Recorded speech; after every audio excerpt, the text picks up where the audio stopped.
I'm Francis Dearnley, and this is Ukraine, the latest. Today, as Ukraine fights on in Russia's Kursk region, we examine Moscow's strategy in the wake of Putin's rejection of Trump's ceasefire proposal, and ask what more America might be willing to concede. Then, we explore life under occupation and the latest acts of resistance, before taking a deep dive into France's post-Second World War defence policy and its implications for today. Bravery takes you through the most unimaginable hardships to finally reward you with victory. It's the worst carnage that this world has seen since World War II. Absolutely fascinating. We are with you, not just today or tomorrow, but for 100 years. Nous ne pouvons pas, comme Européens, laisser gagner la Russie en Ukraine. Nobody's going to break us. We're strong. We're Ukrainians. It's Friday, the 14th of March, 3 years and 19 days since the full-scale invasion began. And today I'm joined by our Associate Editor of Defence, Dominic Nicholls, Fellow at the Department of War Studies at King's College London, Dr. Jade McGlynn, and later, Elie Tenenbaum interviews Elie Tenenbaum, head of the French Institut of International Relations Security Studies Centre. But first, over to Dom for the latest from the battlefield.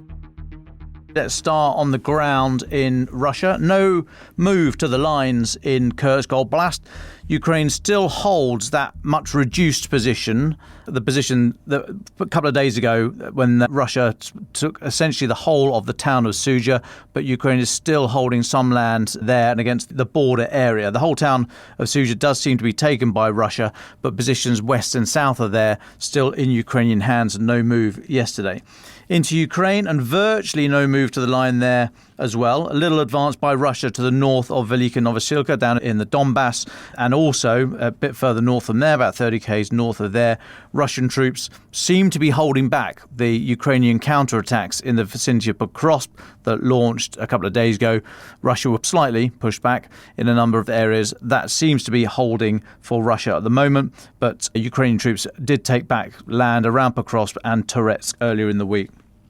Looking wider, and last night saw another wave of Ukrainian long-range drone strikes into Russia. So we saw gas compressor stations in Russia's Tambov and Saratov Oblast. They're both hundreds of kilometres inside Russia from Ukraine.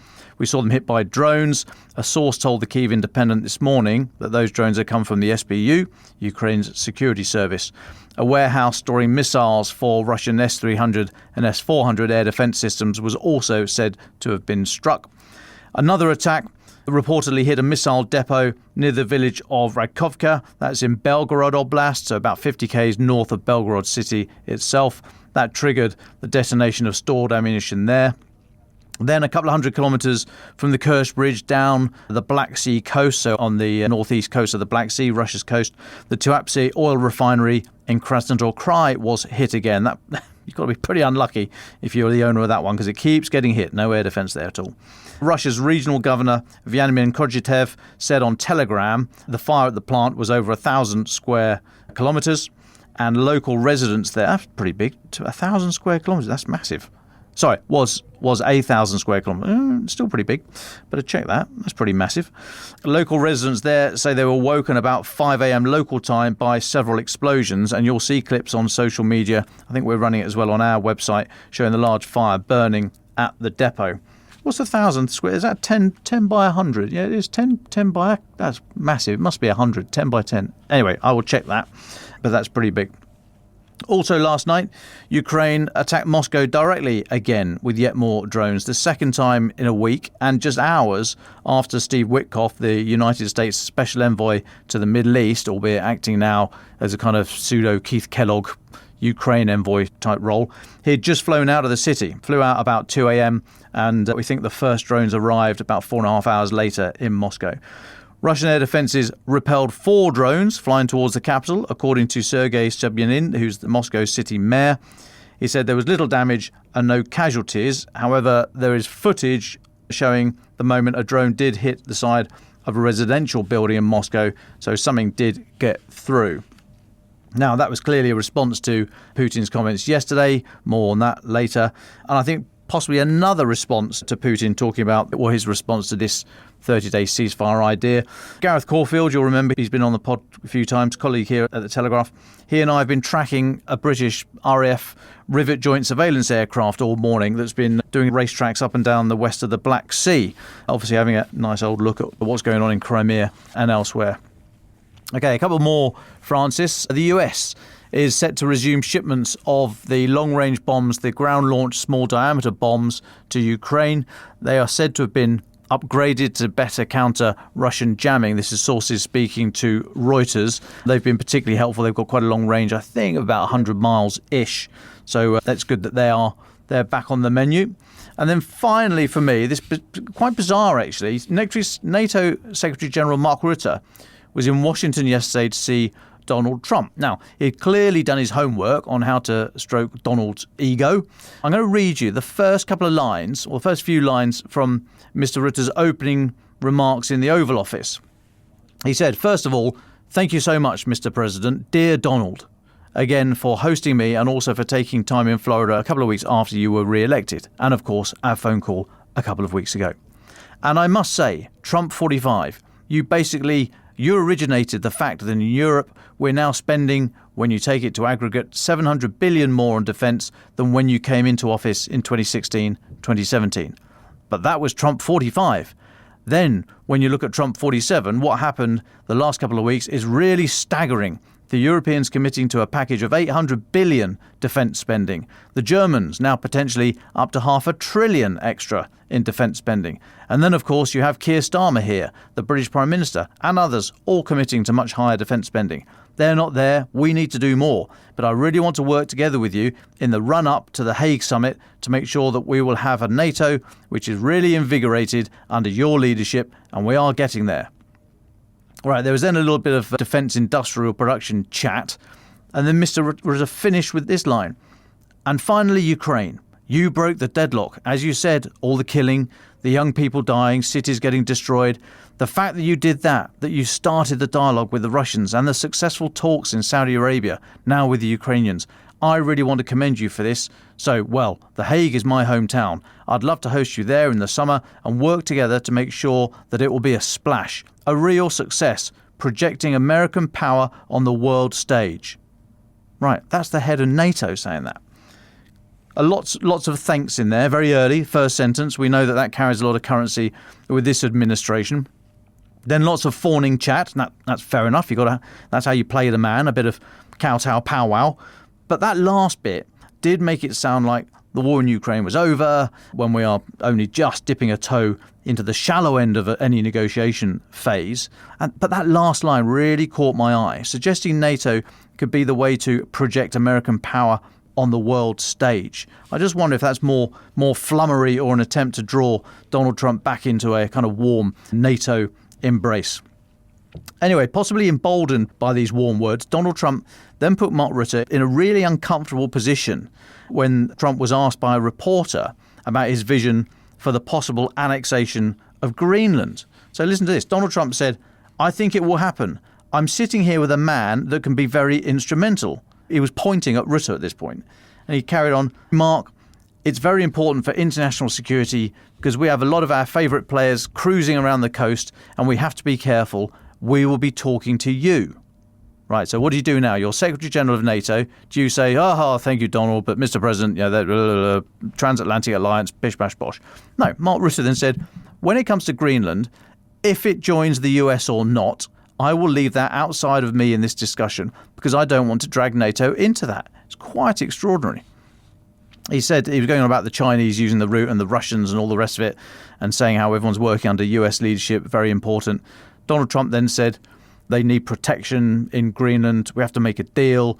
Denmark's not able to do that. Denmark is very far away and really has nothing to do. They landed there 200 years ago or something, and they say they have rights to it. I don't know if that's true. I don't think it is, actually. Anyway, I thought it was extraordinary comments by Donald Trump about Greenland, and then in no way pushed back, and in some way supported, if you like, by Mark Rutte, saying that, that point about if it joins the US or not. Now, it's not gone down well in Denmark, as you might expect. MP and chair of Denmark's Defence Committee, Rasmus Jarlov, said on Twitter, "We do not appreciate the Secretary General of NATO joking that's generous, joking with Trump about Greenland like this, it would mean war between two NATO countries. Extraordinary comments. He carried on, Greenland has just voted against immediate independence from Denmark and does not want to be American ever. And Greenland's Prime Minister, Mute Jade, said the US President has once again aired the thought of annexing us. Don't keep treating us with disrespect. Enough is enough. So adds to the sort of fevered atmosphere at the moment, Francis. I think they were talking before news broke of Putin's wholehearted support for an unconditional ceasefire as long as a number of conditions were first met. A Schrodinger's ceasefire, if you like, one that at the same time has no conditions and lots of them. But more on that from you shortly, I would imagine. And that's us up to date, Francis.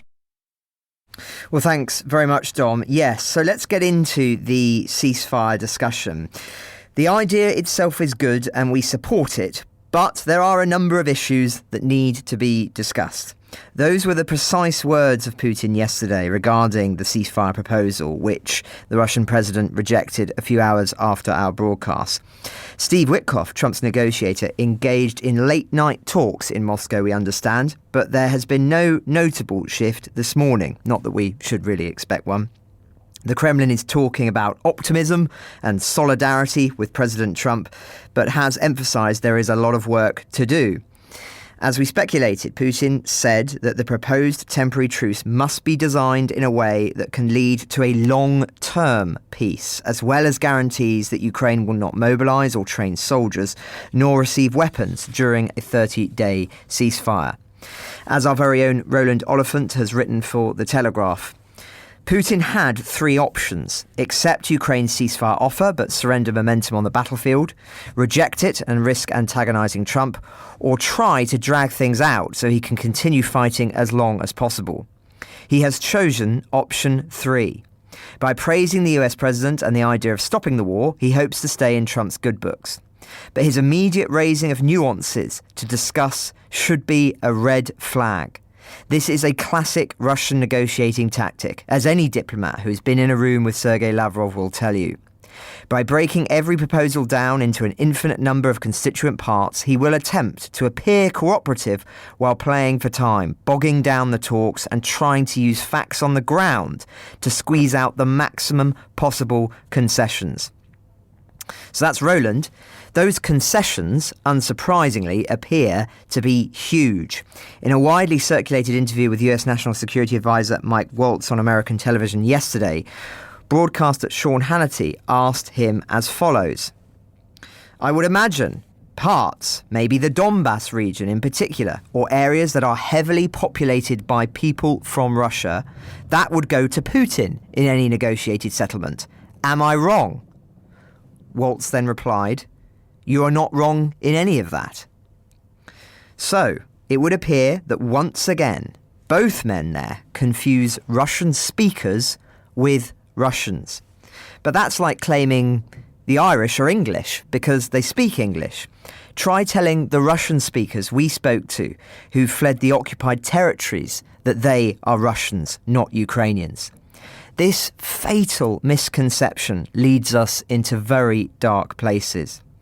As friend of the podcast Shashank Joshi, defence editor at The Economist, puts it, what does it mean to get Donbass?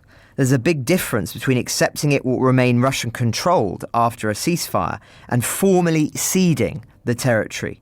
The latter would be a much more serious assault on the principles of European security. Does Waltz envisage this as covering only Russian-held territory, or will the administration pressure Ukraine to hand over Russian-claimed but Ukrainian-held land? These comments are made on the basis that Ukrainian concessions are obvious. Maybe they are, but we never hear from Waltz and company what obvious concessions they think Russia will have to make.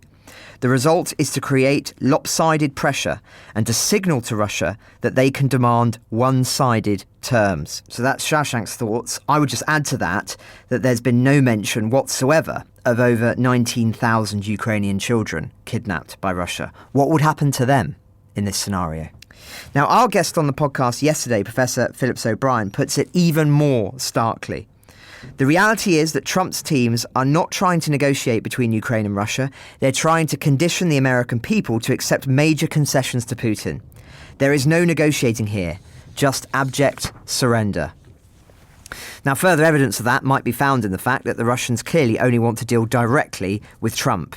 Yuri Ushakov, Putin's aide, said the US had identified a mediator in negotiations with Russia, and this is not Steve Witkoff, who was in Moscow yesterday. They are apparently lining up a call with the American president, presumably because they think they will be able to manipulate him into an even more favourable position. Trump's reaction, interestingly, to the ceasefire rejection yesterday was not one of anger. He said, "We are getting good signals out of Russia as to where we are with Russia, and hopefully they'll do the right thing." That was at that press conference with Rutte. The Trump administration has gone ahead and toughened sanctions on Russia's oil and gas industry by not renewing an exemption that allows Russian banks to access US payment systems to conduct energy transactions. That exemption, initially issued by the Biden administration, was not re-signed by Trump and will make it more difficult for countries to buy primarily Russian oil, likely leading to higher oil prices. We're also beginning to measure the impact of Biden's farewell sanctions package. Oil shipments on shadow fleet tankers fell by 21%, while oil shipments on price cap tankers rose by 15%. The EU has also announced new sanctions today, with Ursula von der Leyen, head of the Commission, writing, "The EU increases pressure on Russia. We extend our sanctions on nearly 2,400 individuals and entities over Russia's ongoing aggression against Ukraine, including travel bans, asset freezes, bans on funding and resources. Our determination to support Ukraine is decisive." I should just add, Hungary agreed to drop its veto and allow the renewal of sanctions that the EU has imposed on Russian individuals and entities. Why and what kind of strong-arming took place behind the scenes, we don't yet know. Sweden has also announced its largest civilian package to date, worth more than $137 million in humanitarian aid. Finland, too, has released its 28th military aid package for Ukraine, valued at approximately $217 million, including artillery ammunition. Perhaps the most remarkable development in the military space, however, is that Portugal has cancelled its order for F-35s from the US and will replace their F-16s with European fighters. We have to be able to count on the predictability of our allies, which is no longer the case with the United States, a spokesperson in Lisbon confirmed. That is clear-cut evidence of Europe already moving away from its military partnership with the US. But is it doing enough? As Dom described yesterday, there's still no clearly defined strategy or objective from Ukraine yet with regards to this next phase of the war. Gabrielius Landsbergis, former foreign minister of Lithuania, speaks for many, I think, when he wrote today, "Leaders of Europe, what are you waiting for? There will be no miracle, no breakthrough, no sigh of relief. Putin is now wearing camos. Take his frozen assets, sanction Russia as much as possible, fully arm, fund and integrate Ukraine as soon as possible. Dithering merely increases the cost." So those are the major military and political updates today. Let's return now to the experiences of those who are enduring life under Russian occupation with the latest update from Jade McGlynn on the occupied territories. Jade, welcome back as ever. Let's start with the latest acts of resistance in those territories, and then perhaps we can talk a little bit more about what Ukrainians are being forced to endure in places it seems the US might conceivably advocate for being ceded to Moscow. But first, what have you observed over the past fortnight? Yes, of course. I have to say I'm still just calming down from the Sean Hannity Russian speakers, a Russian comment, and I very much appreciated your, in that case, Irish people English. Good luck trying to tell Irish people that comment. But to move to the resistance, there were 8 successful operations, 2 of which took by the Ukrainian resistance, Ukrainian underground, 2 of which actually took place in Russia, but the most of which took part in southern Ukraine. One of the most high-profile events was the destruction of an FSB car which resulted in the serious injury of FSB agents, though apparently not deaths. They're still in the hospital. And another very notable event was the assassination attempt on the leader of the neo-Nazi group Russian Banner, a man under the name of Yevgeny Dolgonov, which took place in Moscow. So that's why I've started to include some of the ones that are happening in Russia, not all of them, but just some of the more notable ones. In addition to assassinations, the resistance have also been continuing their sabotage efforts. So Atesh agents successfully attacked a military base again in the Moscow region. So they came out of Crimea. And back home in Crimea, they targeted the railroad infrastructure, delaying the transfer of fuel and military supplies and so on to the front. There's some important news before we go through each of the 9 cases, but one that's important is that members of the resistance movement who've been held in captivity are now eligible for combatant status. So sometimes whilst they're in prison, you generally don't want to say that they're resistance, but once they come back and if they're exchanged, they're now eligible for combatant status within Ukraine. So case-by-case analysis. So the first case took place in Moscow on the 28th of February, and the Crimean partisans carried out an assassination attempt on the neo-Nazi Yevgeny Dolgonov. This is part of a continuing pattern among the Ukrainian resistance to continue such high-profile operations, which are often focused on eliminating ideological influences or military influences within Russia. In the second case, also on the 28th of February in Mariupol, the Mariupol resistance conducted a car bombing that targeted FSB agents. So a vehicle carrying FSB agents was targeted in Mariupol and resulted in severe casualties. The agents are still in hospital. In the third case, we return back to Moscow on the 2nd of March, where Atesh, a Crimea-based resistance movement, who recently celebrated 3 years, if one celebrates 3 years of being involved in an underground resistance movement, and they carried out sabotage on a military facility in the Moscow region, resulting in logistical and operational delays and damage to capabilities. In Sevastopol, the Crimean partisans on the 7th of March carried out an attack on the 810th Marine Brigade, a crucial Russian military unit that's stationed in occupied Crimea, and this would have had a considerable impact on Russian military operations in the region. Also in Crimea, for the 5th case on the 9th of March, Atesh managed to get back home in time to sabotage railway infrastructure. So railway sabotage operations, not only in Crimea but also in Donbass, are very popular because, yes, they disrupt logistics and they delay military transports, but they also stop the extraction of grain, of coal, of other forms of metals, of essentially everything, of the asset stripping that is taking place and that is only gathering pace from the occupied territories.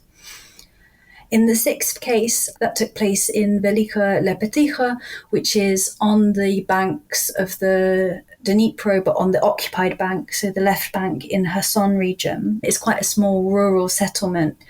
It's on the left bank, as I said. It's between Nikopol in the free area of Ukraine and Kherson itself. And so between those two, but on the opposite side.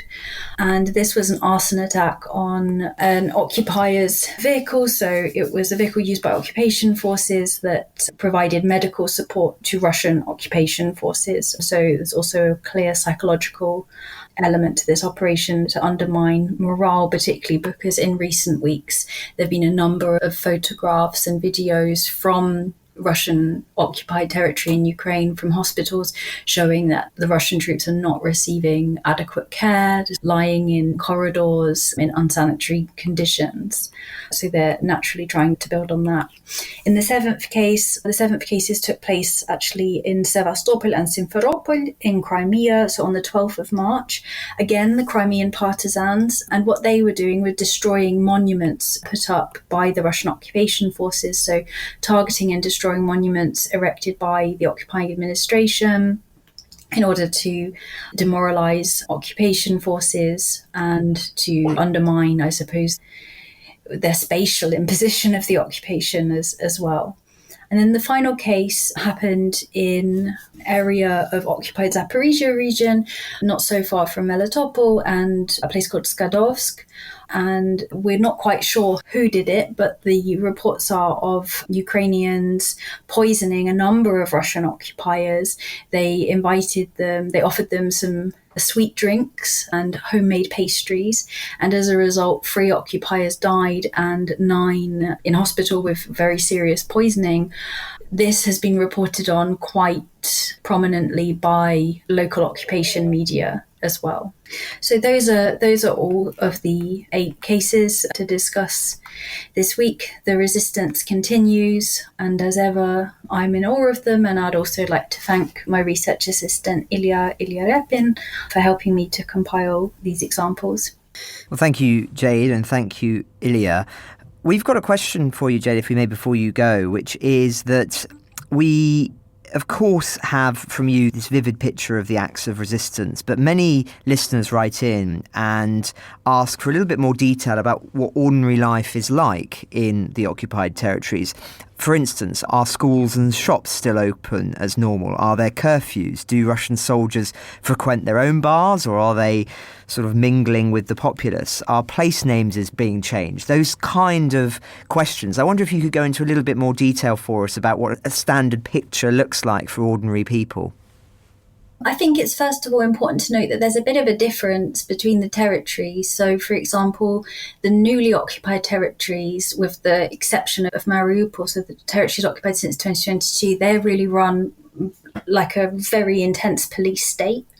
Whereas I would say that the Donetsk and Luhansk areas, they're more run like a gangster state. So there's different competing interests, very broadly and slightly incorrectly, but just in case it's helpful, it's really a case of FSB and Donetsk interests versus maybe GRU and direct rule approach. So there's almost 2 different systems, and then Crimea has its own slightly different approach. Life is most normal in Crimea, and I will just focus on some of the other areas. In terms of schools, so schools are open, but because of huge infrastructure problems due to mismanagement and massive corruption, they're not open for normal hours, and there's often not electricity or heating, which in winter these areas get quite cold. There's lots of issues on local chats, particularly in Donetsk this winter, of parents complaining because their children had been forced into having to go to kindergarten or nursery or preschool in order to do some kind of stupid propaganda stunt that the occupiers had arranged, but there's no heating, and of course all the children then get very ill, having to stand in the cold for hours to listen to some pretty horrific nonsense.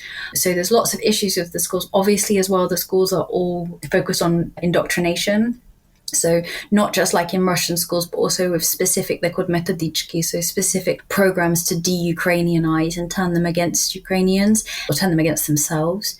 Any students who don't abide or who criticize the curriculum, their parents are then at risk. There's a risk of them being separated from their parents and sent away, sent into Russia in the worst cases. They're often punished in ways that are very brutal and inhumane. There was a particular case that I think about in occupied Melitopol where they punished a student who spoke Ukrainian in school by driving him, I think, about 50 kilometers with a bag over his head to the middle of absolutely nowhere and abandoning him there to walk back home. So they did that to a child.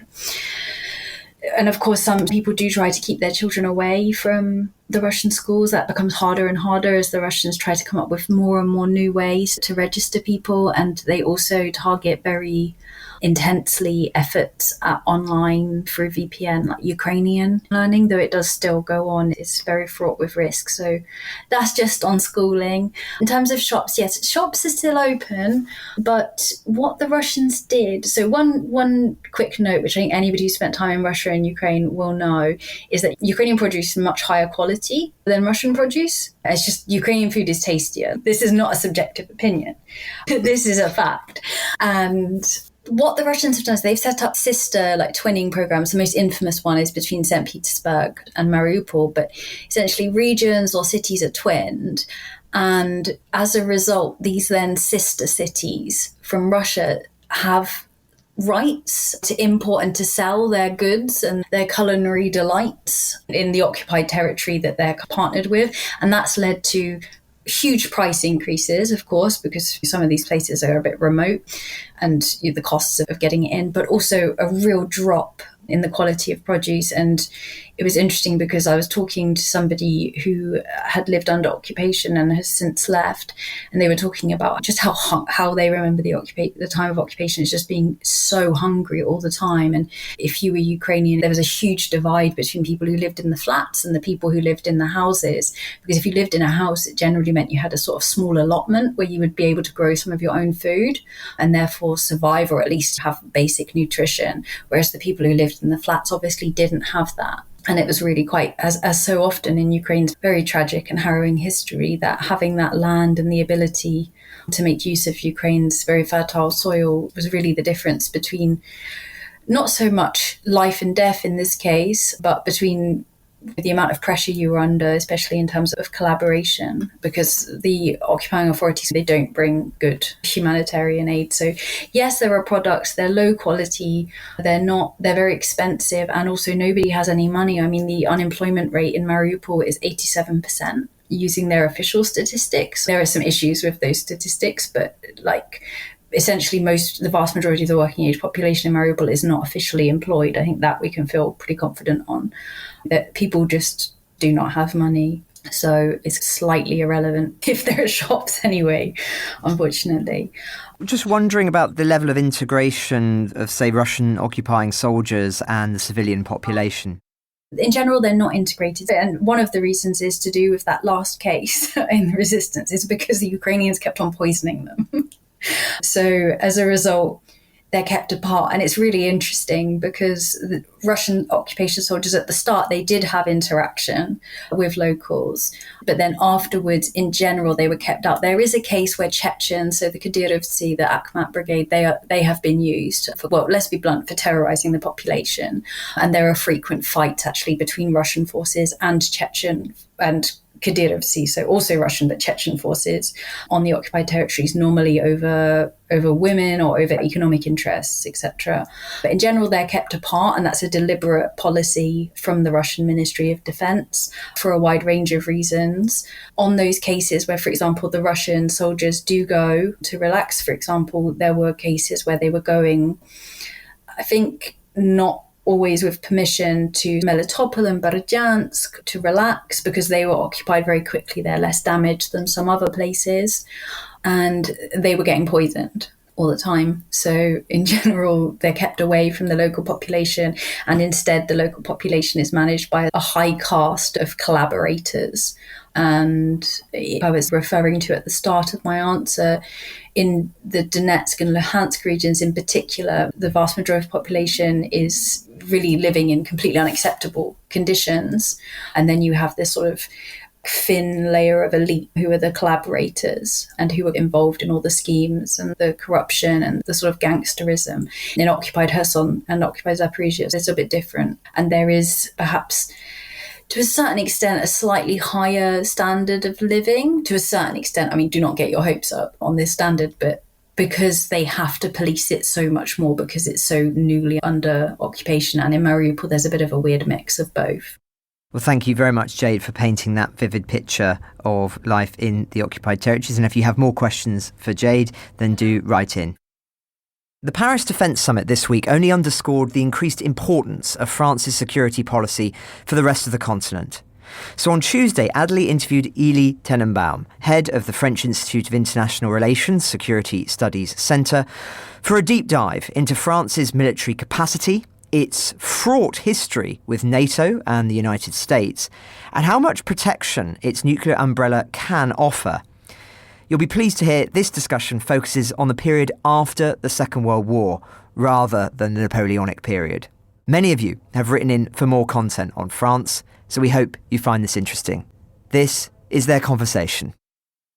last week an address of President Emmanuel Macron to the French nation, very short address, but very sharp in tone, where he basically told the French that we were living historical times, that things were not going to get back to the way they were in the post-Cold War era, that new defense spending order of magnitude was to be anticipated, and that he was convening a meeting of European chiefs of defense staff. It turns out that it was more than just European. There were 30 nations who are attending. There are Canadians, there are Australians, and Turks, having this wider discussion on how you're going to defend Europe and secure Europe in a new age where U.S. security commitments are probably downgraded, and how to address these challenges together. What was the mood in the meeting with the Chief of Staff that you were just at today? You have very mixed feeling throughout Europe. You have some degree of panic among Europeans that we have no plan Bs, where this is a whole security world in a way that is collapsing before eyes. Some people are angry. Some people are a bit depressed. But others are also, and here I think that we're touching also upon the approach to European security for a long, long time. I think that they may be mentally equipped to face the situation, to accept what may be unraveling here, but they're also hitting very strong limits in terms of military capacity, capabilities, and financial. Are we ready to do that in 10 years' time? Maybe. Are we ready to face a much more immediate collapse of our security order in the coming months? That's much more difficult question to answer. And I think that the French are trying to send their partners a sense that we should not be that afraid, that there are options out there, and that we can do a lot together, but they are also hitting on very hard truth and limitations. Well, let's dive into that then. The reason why I wanted us to catch up is because obviously France is taking a leadership position, and I wanted to take this opportunity to talk a little bit more and to bring everyone amongst our listeners up to speed about France's very particular history when it comes to defense. So what is the crash course on France's relationship to NATO, and why has France always been a bit of a maverick in the defense landscape? Thanks, Elie, for this quite wide, encompassing question. So buckle up. I'll try to give you this crash course. The story may begin even before NATO. In 1940, French defeated de Gaulle in London. And since these days, the Free French were considered the most difficult allies to Britain. Even before the Americans joined in, they were always disagreeing. Well, they didn't really have the means to oppose anything, but it's a very famous quote from Churchill's memoirs that it was the heaviest cross he had to bear during the war was the Cross of Lorraine. And so we have this old story of a difficult ally. That being said, after the Second World War, the Americans were contemplating a retreat again from Europe. There was the 1947, the Treaty of Dunkirk between France and the UK that was soon expanded to the Treaty of Brussels 1948 with Belgium, the Netherlands, and Luxembourg. So that was the initial alliance that was created at the time, initially against a possible comeback of German threat, and then very soon against Soviet threat in Europe. And they realized that they were not able to match that kind of power, and that they really had to have the Americans. And this is how you got the Americans in and to remain committed militarily to Europe. And so France really and the United Kingdom are at the foundation of this diplomatic and military dynamic that got the Americans to be committed to European security. And so France is very much a founding member of NATO. And the 10 years that followed, you had good relation with NATO, but some interesting issues. You had the colonial wars, especially Algeria was a reason for some tensions, because already at the time, France was being criticized by the Allies for doing too much on the southern flank and not enough on the eastern flank, which has been a recurring discussion after that in much more recently in the early 21st century, French southern orientation versus eastern orientation. Then, of course, you had de Gaulle came to power in 1958. People often have this memory of de Gaulle being very anti-US, anti-NATO. It's more the memory of the late de Gaulle, 1966 to 1969. He became neutralist and pro-third world. In 1966, he visited Moscow and criticized the Americans in Vietnam and decides to leave NATO. Integrated command structure, not the alliance itself. This is another very typical French divide that is not often understood by the other allies, that France said that they always remain within the alliance, Washington Treaty, but not in the integrated command structure that was created later in 1951, 1952. So, for instance, France was always a member at the North Atlantic Council. It never left this political layer of the alliance. It remained like that throughout the 60s, 70s, and 80s. That being said, immediately after the pullout, it was mitigated by some secret accords in 67 and 74 that clarified the fact that the French forces in Germany would actually be put under NATO command in case of war with the Russians. In the 90s, especially during the Balkans War, where France was participating militarily and realized that it was a real problem not to be part of all these command structures, so they started to reintegrate under the radar. In 2007, there was a willingness by Nicolas Sarkozy, the president, then to have this rapprochement with the United States and other Europeans that was effective in 2009. So that was when the full reintegration happened. That being said, even after that, France kept having sometimes this sort of troubled relation with NATO, where it perceived excessive influence of the Americans and not enough strategic autonomy, not enough room for French or European views to be expressed. And it's true that it played the difficult ally in the room. I tend to say that since the reintegration, things are working pretty well, even though a number of military structure in France are catching up with NATO standards, NATO procedures, and NATO overall in the French military culture does not play the same kind of role as important as you see in other European military. For instance, you cannot imagine a German chief of defense staff that hasn't have a NATO part in his career. The other way around is not true for France. You cannot have actually a French chief of defense staff who spent too much time in NATO or even a year in NATO because it's considered as a career slower. You still have a number of French-owned positions in NATO that are not staffed because they're not considered priority by the French MOD. So you have a number of catching up with the importance of NATO that was probably downsized in France relative to what you have in other European countries. That's so interesting, especially the bit about careers. I had no idea.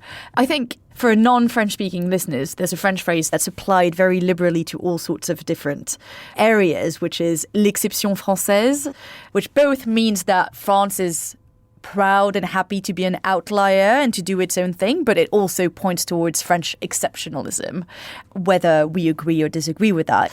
And so would you say that's the doctrine, as well as this idea of autonomy and remaining in control of what it's doing, that is underlying the French position in terms of defense? Yes, I think it's fair to say that French likes to singularize itself. You also have this sort of French gimmick that we allied but not aligned, which is often hard to understand for some foreign audience. That we do not need to think the same thing all the time, but in the end we'll be together. So again, in the French view, it never meant that French was unreliable on very important topics such as collective defense, core security issues, but it was good to have this conversation that we did not need to think all alike. Of course, you have this very French view of strategic autonomy that you mentioned, which is also a product of history from the 1940 debacle and the fact that if you are dependent on your allies, even if they are the best allies in the world, then they may decide stuff for your future that you do not want to agree with. They wanted to be in control of their own fate. De Gaulle, but the French Fourth and Fifth Republic pushed the idea of a strategic autonomy in the field of nuclear deterrence, that they wanted to remain but really independent, and that there was their sort of ultimate guarantee that they would not be dictated the future of their destiny. And so they cultivated this idea that we don't want to be dictated the terms, even if in the end we'll be making the right choices and siding with the right allies. Yeah, it's really interesting, this idea of autonomy, isn't it? Because it's something that shows up in many aspects of how France has developed over the last few decades. It applies to energy as well. It also underlines the development of the French defense industry. That's a really big thing in terms of like how France has tried to keep things almost in-house and on its own territory, isn't it? Yeah, it did up to a point. Obviously, France remained a capitalist country, was never an autarkic country. They tried, especially the closer you get to what we call the vital interest and nuclear deterrence, they were trying to remain in control as much as possible of the supply chain. But this is what France always wanted for Europe to have. Always this other quotation that I like, Brzezinski, the national security advisor of President Carter, and he said that Europe means redemption for Germany, but it means reincarnation for France. And I really like that, because this is really the way that France has seen Europe at a strategic level for so long, that they wanted for Europe. Now, the problem was that they found themselves very frustrated by the fact that nobody else basically in Europe than France shared their views. Very, again, autonomous vision of what international politics should be was not shared by the rest of Europeans, who were much more attached for political and obviously military reasons as well. So they've hit this ceiling on multiple times. Eventually they tried to push this with the French leadership, not realizing that this send wrong signal of maybe France willing to replace the US in a way where they really could not afford that and were not credible about that, to push this vision of strategic autonomy. I'm going to have a very cheeky question and then we'll move on to another topic. And France is going to hate me for this question, so I have to ask it. But less reliance on the United States, more Europeanization of defense, more European and national autonomy. That's basically the point that we've come to in a very rushed way in the last few weeks. Is de Gaulle vindicated? Now, yeah, of course, you have this I told you so feeling. I told you that it was cheeky. I totally got that. You have this feeling in the lobbies right now. We've been right all along. We told them they didn't want to hear. And at the same time, I think that their realization that French may have been mentally equipped for what is happening right now, but they haven't necessarily been very consistent in terms of real sacrifices that were needed to adjust to this possibility in terms of defense spending that has not been better in France than anywhere in Western Europe, and definitely much, much lagging behind what has been happening in Eastern Europe over the last 10 years. And that they do not necessarily have a very attractive plan B to offer. So there is a realization that we need to refrain from this I told you so mentality, that we're only half right. We may have been right to envision that it was a possibility, but we didn't necessarily think it through and took all the measures to adjust to that. Because deep inside, I think that we were like the rest of the Europeans, betting on the fact that things will keep on the way they were, and that we still had a lot of peacetime ahead of us, and that we could postpone the tough calls for another day. And we did participate to this sort of snoozing of the wake-up calls, as a friend of mine says. And I think that it is part of maybe we not boasting the way people expected us too. Yeah, there's nothing that us French like more than being able to say "told you so," right? But that does bring us to the question about French military capability. What is the picture for the state of the French military? And very simply, does France have the resources to its ambition? Obviously, we don't. That being said, they have been able to maintain coherence to the armed forces format. It was hard to uphold, but we now have both in land forces, army, navy, and air force, almost all the capability spectrum with a relatively good readiness level, especially if I compare it to the British Army, for instance, which is much more struggling with its own readiness levels. It is okay if you want to deploy troops in a short term. And this is, by the way, what we did on February 24th, 2022, when you had the Russian full-scale invasion of Ukraine.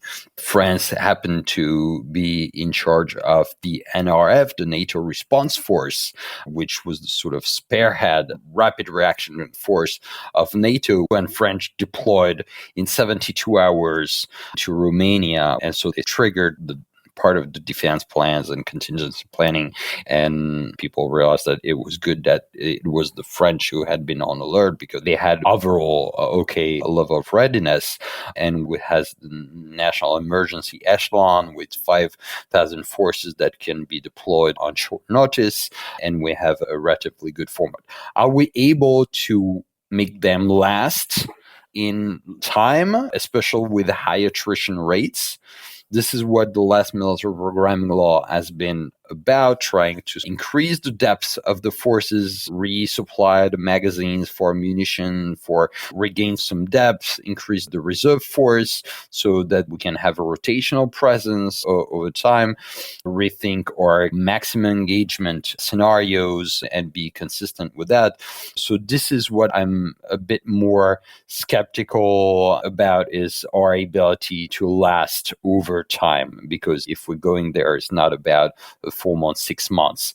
That in Sahel, France has a lot of operational experience over the last 20 years. We have this experience of how to make 5,000 men last in Sahel for 10 years, and we've been able to do that almost on our own. We've had some help, including from the Americans, the Brits on logistical aspects, but most of the bulk of the forces were French. Are we able to do that in a high-intensity environment such as Ukraine? This is another story, obviously, but I would say that overall, we're not in the worst place in Europe. We're not at the best. We're not at the place we should be, and this is definitely what we need to work on. You've mentioned in passing the French military programming law. That's been a big source of debate in France recently. What does a foreign audience need to know about it in order to understand where defense is in France at the moment?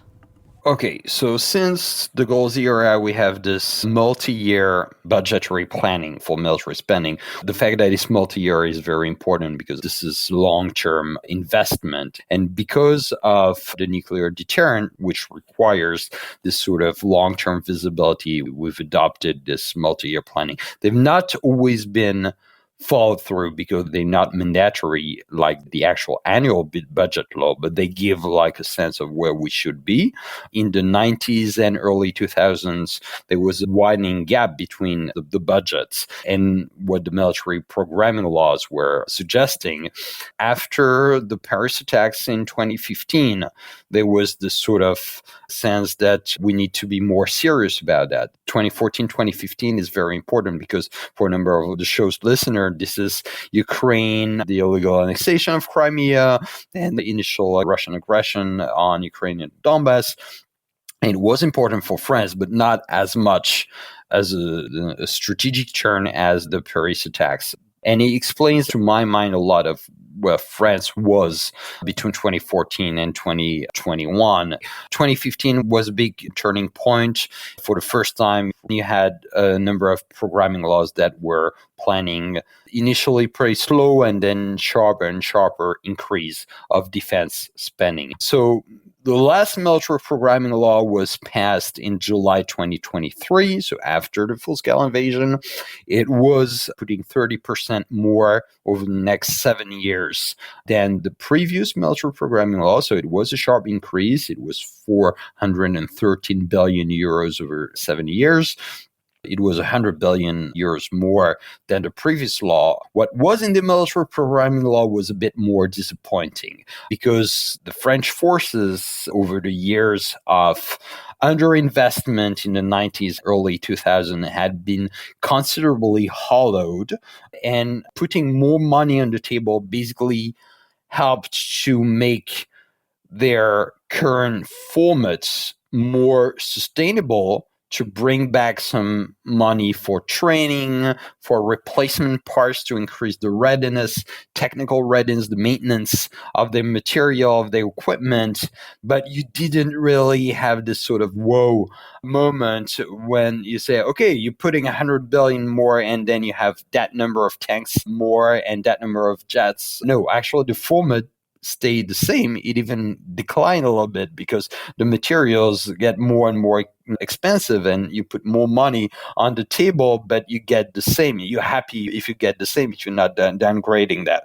Another big part was the replacement for the nuclear deterrent.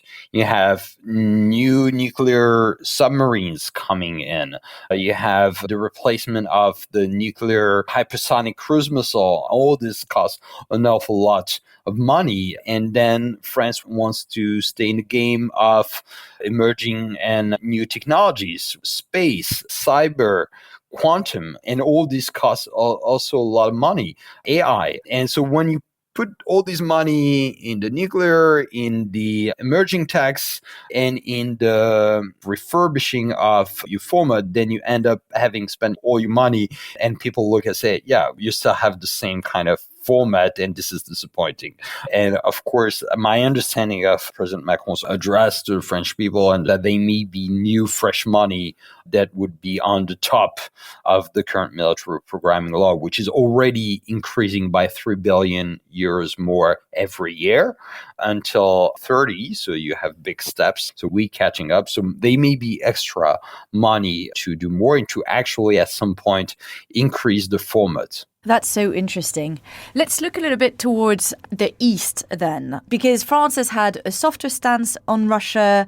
That's been quite visible as well in the very early days of the invasion, when Macron was pictured in his hoodie trying to act as a bridge between Putin and Zelensky. What has been France's posture towards Eastern Europe and the eastern flank? Okay, so again, this is a very long story. When you travel as a Frenchman working on security issues, the countries all the way from Estonia to Romania, you get a lot of both good and bad memories of French commitments to that, and that's something that struck me when I started to work on that, is how vivid this memory was. You go to Poland, they tell you about when de Gaulle was a young colonel and they go in 1920 in the Polish Bolshevik War of 1920, and that the French were supporting the Poles. You go to Romania, you have French troops there. Then in the 1990s, after the collapse of the Cold War, French sort of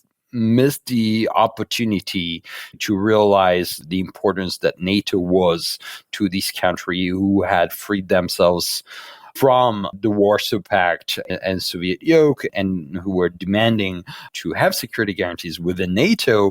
And France was trying to maybe nuance that. There was a famous Mitterrand speech in 1990 calling for a European confederation, that maybe we should dissolve NATO and have something different that may include Russia. And of course, this is all against the backdrop of French vision that Russia was there as a possibly positive power that could be worked with, which was very different from, of course, the experience of the countries in the former sphere of influence. So we had this sort of missed opportunity where France did not necessarily realize the urgency of this need. Then you had tensions, 2003, when Jacques Chirac was very critical of the new EU members and new allies of NATO for their vocal support to the Bush War. And that ended up with the infamous Bucharest Summit of 2008, where, along with Germany, France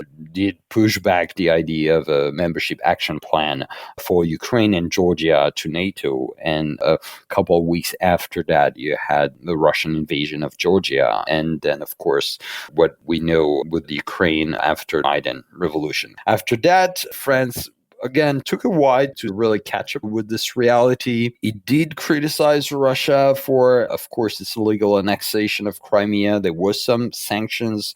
There was cancellation of the Mistral, who were the 3 amphibious ships that Russia had purchased to the French naval industry. And sometimes we think back and think what would have been the full-scale invasion in 2022 had Russia had these 3 huge amphibious ships that would have allowed them to land somewhere in Odessa or whatever.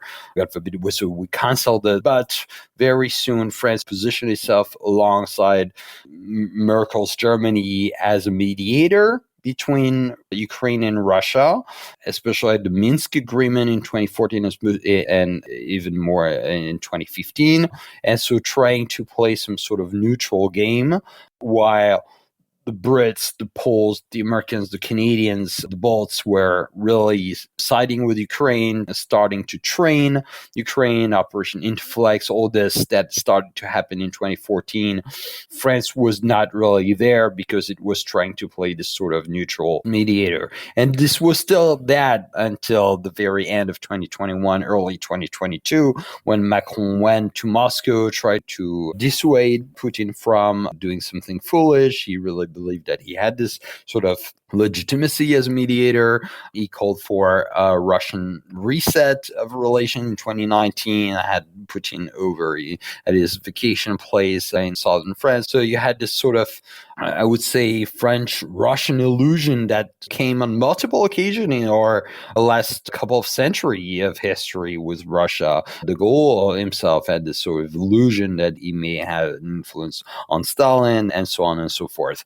There was a realization after February 24th that this had been an illusion. It took a while for still a couple of months after the full-scale invasion. There was this very criticized moment where Macron still tried to keep on calling Putin, trying to arrange some meeting or ceasefire. I think that by the time the Russian forces pulled out from the northeastern territories of Ukraine that had been occupied, especially when we discovered Bucha, Irpin, mass graves, war crimes, there was a change of perception. French sent forensics teams to help to investigate war crimes and prosecute Russian war criminals. And he stopped calling Putin and started to catch up with the military aid to Ukraine. And by the end of 2022, in his New Year's Eve address to the French, he, for the first time, called on supporting Ukraine until the victory, which is a term that he never used before.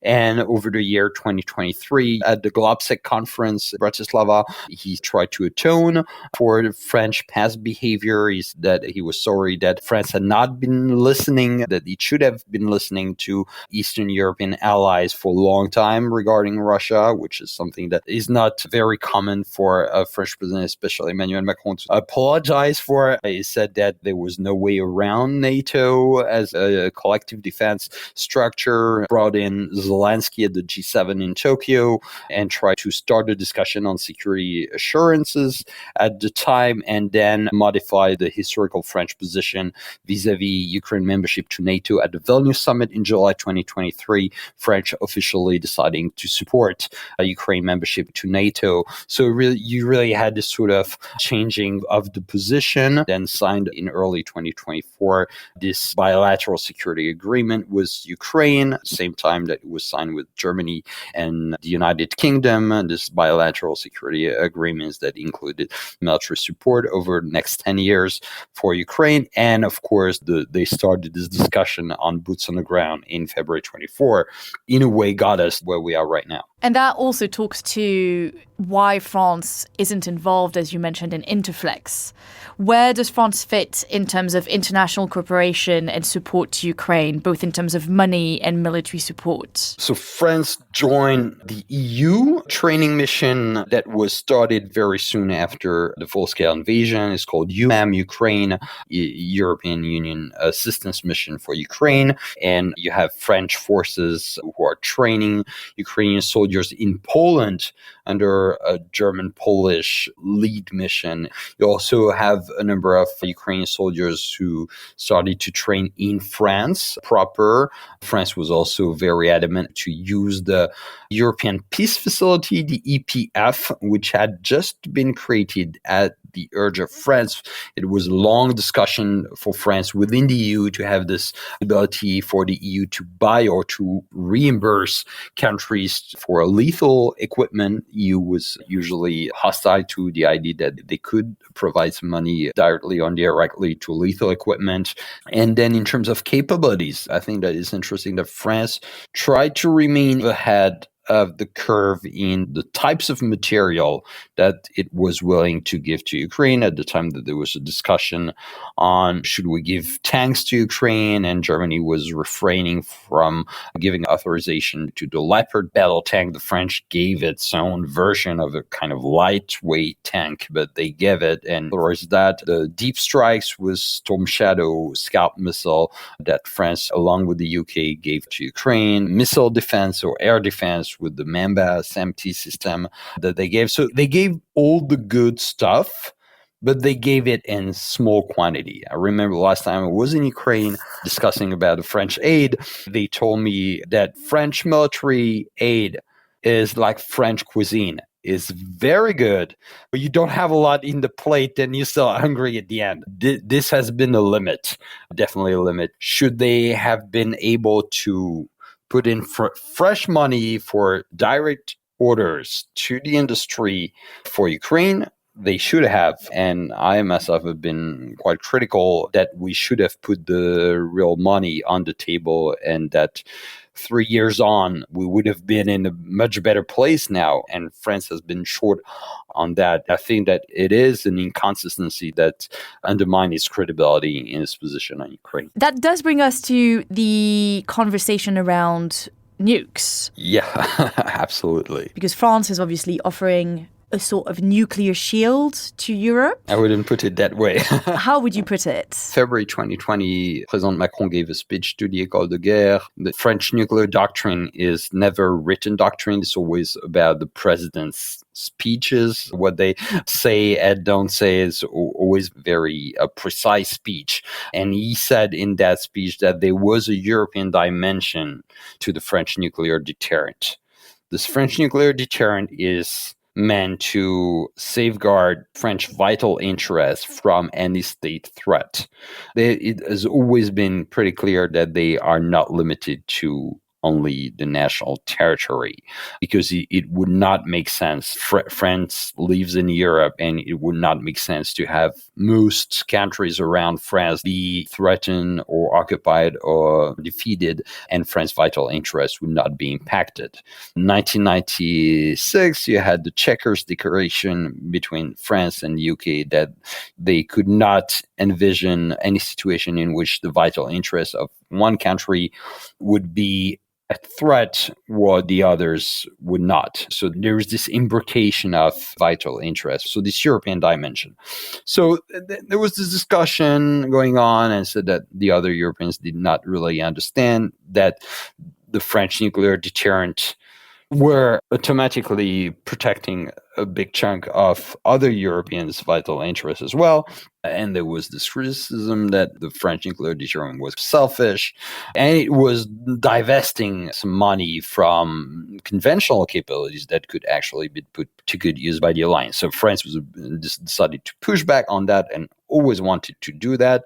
And there is an acknowledgement in NATO that the two independent nuclear deterrent of both UK and France do contribute positively to the wider deterrence of the alliance. Last week's address to the nation, presidents moved forward What it is not, it's not a French invite for the Europeans to pay for the French nuclear deterrent. It's not going to be like that because the French nuclear deterrent is paid for already and will remain so because it's key to our concept of strategic autonomy that we were discussing before. But it's not going to be a Euro deterrent. It's not going to be a diversification of the number of fingers on the French nuclear button. You always have a very vertical president-only chain of command to the nuclear deterrent.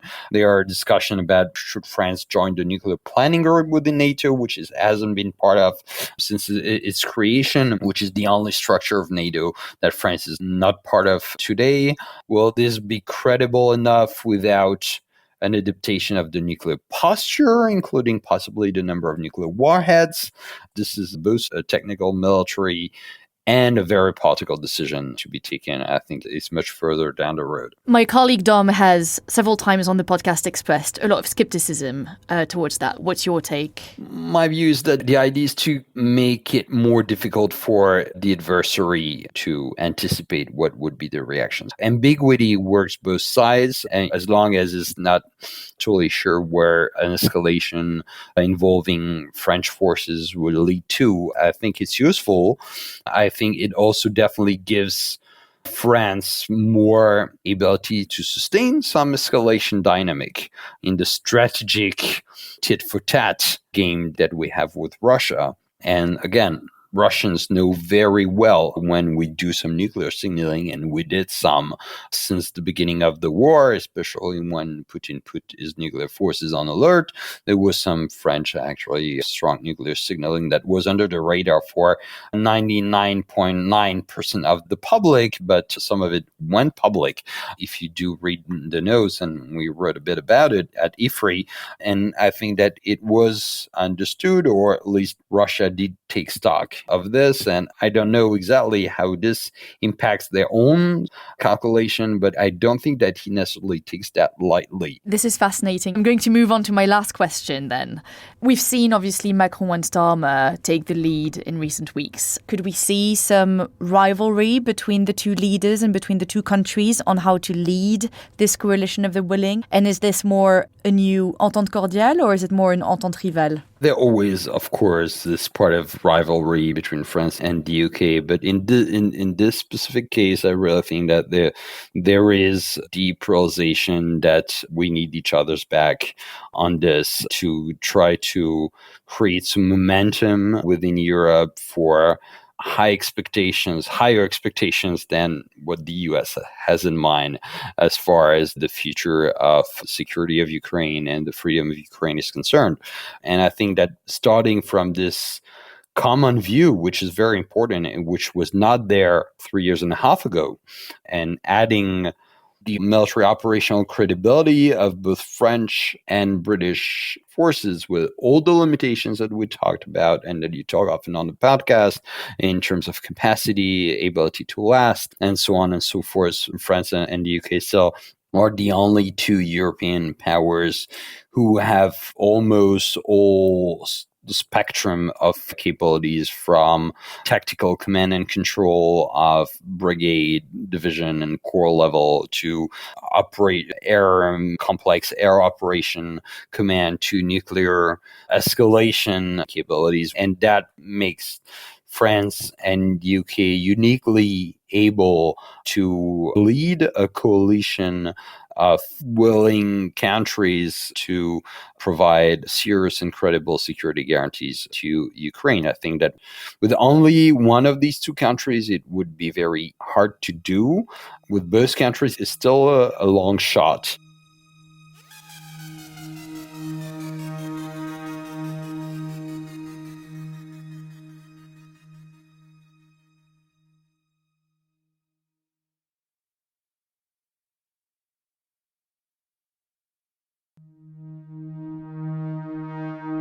Let's go to our final thoughts then. Before I go to Dom, just a lighter note from me to end the week. I mentioned Sweden earlier, and it seems I've provoked some of our Swedish listeners in my critiques of your breakfast staple of porridge after my trip there a few weeks ago. One listener has even sent in a book with a note inside which reads, It sounds like you are missing Sweden and its breakfasts. This book might help. The title is Admira Grat, Eat More Porridge. Hopefully Google can assist with translations of the recipes. Actually, it even has a section at the back where I can make my own recipes for porridge.